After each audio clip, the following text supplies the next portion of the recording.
And now, it's time for another Dice Tower review with Ryan Metzler. Hey everyone, it's Ryan Metzler here again, and today we're going to take a look at an abstract game from the Nestorgames line. This one is going to be Unity. It's represented by this asterisk symbol. In this game, each player controls a color of pieces, be that 2 or 3 players, and the objective is to get all of your pieces together. However, you can eliminate your pieces from the board in order to get a smaller group of pieces that you have to connect. So real quick, we're going to take a look at what you get inside of this little cylinder and how the game plays, and then we'll come back here and we'll get my final opinions on Unity. So here you can see the components and the setup for a game of Unity, or UnitX, or Unit Asterisk, or whatever the game is. I think it's Unity. But the idea here is that this is an abstract game playable by 2 or 3 players, and each player is going to be one of these colors. Now, at the beginning of the game, one player is going to set this board up with all of the pieces out on the board. And they're going to want to set it up relatively evenly, because at that point, one of the other players, if it's a 2-player game, the other player, if it's a 3-player game, or one of the other 2 players, is going to choose one of the colors to be their color. In addition to this, then the next player is going to choose another color to be theirs, and then the first player who set up the whole board will get the remaining colors. So you don't want to make any one of them too good for your opponent. In addition to the setup like this, they're also going to be possible to place some of these walls. They're just these little foam pieces that can go in between these, and these are going to block movement, and they're also going to block the abilities of any of the pieces on the board.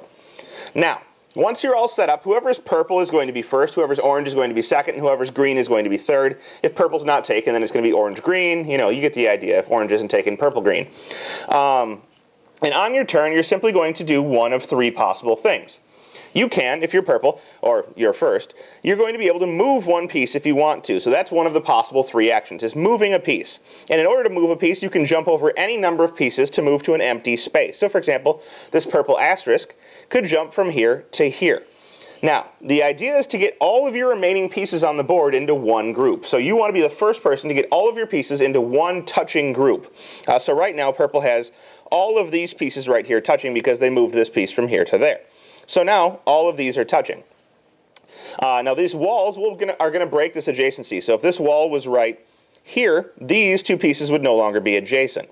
You get the point there. You can block it with walls. Now the second thing you can do on your turn is to place a wall.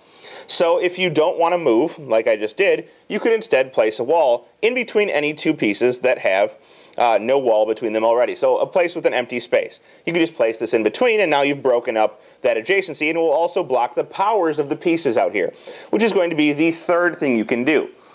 On your turn, if you don't want to move and you don't want to place a wall, you can use one of the powers of one of your pieces. Now, you'll see you have 2 different types of pieces. You have these asterisks in your color, and you also have circles in your color. What the asterisks are going to do is you can use an asterisk to shoot, basically, in any one direction radiating out from that asterisk. So you'll see, since these are hexagons, there's 6 possible ways to shoot if you're not on an outside area. And what you can do is you can shoot in a direction, and that will eliminate all of the pieces in that direction, including the starting asterisk. So you can remove your own pieces, you can remove your opponent's pieces, maybe you can block a group, or break up a group. But let's say we used this purple asterisk here, and we decided to shoot in this direction. It's going to remove all of these pieces in that row, because there are no walls blocking it. Now, if there had been a wall right here, this green piece would have been safe. But these are all removed from the board, and they're gone from the game.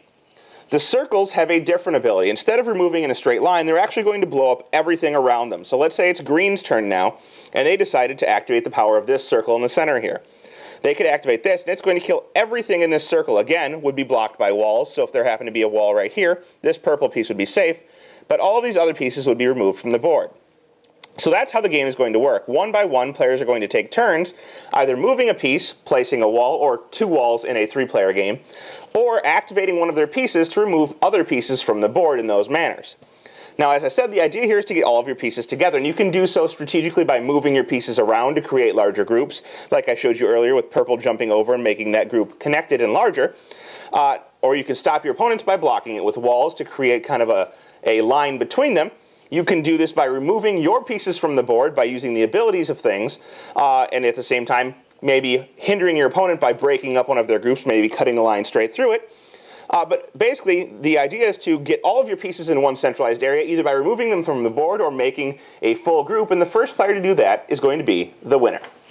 Well, there you have it. That is Unity by Nestorgames. A pretty interesting little abstract for 2 or 3 players, and a 3-player abstract is really kind of an interesting concept that you don't get too often. So I really like that about this game. I'm also a big fan of the mouse pad type things that roll up into the tubes. They're very compact. They're very durable. The foam pieces are very good. In terms of gameplay, this game is also pretty good. I mean, it's relatively simple. You move or place a wall or use the ability of one of your pieces, but the strategy of being able to remove your own pieces in order to make your end goal kind of easier is really interesting. The fact that you can move pieces around, block things off, use your abilities to eliminate your opponent's pieces and break up groups, all provide different elements of strategy that I think are very interesting. If you're looking for other abstract games in a similar genre, I can't particularly think of anything that's exactly like Unity, which is great. That's an excellent thing to have. But if you're looking for other things that have pieces with special abilities that you move around in order to accomplish an objective, there's a couple of great ones out there. First, there's Hive, which is perhaps my favorite abstract game of all time, in which you move bugs around in order to try and surround your opponent's bug. So there's not so much removal of pieces, but continuous adding of pieces and maneuvering of different pieces with special abilities to accomplish a goal.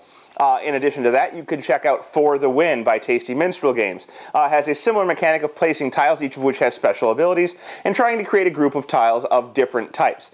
So there's both of those games, both great games. Unity is very good as well. I suggest that you check out any of those 3 and hopefully have a good time with an abstract game. Thanks for watching our review today. For more information about board games, as well as the #1 board game audio podcast, check out Dicetower.com for reviews, interviews, and more. I'm Eric Summerer, and you've been watching The Dice Tower.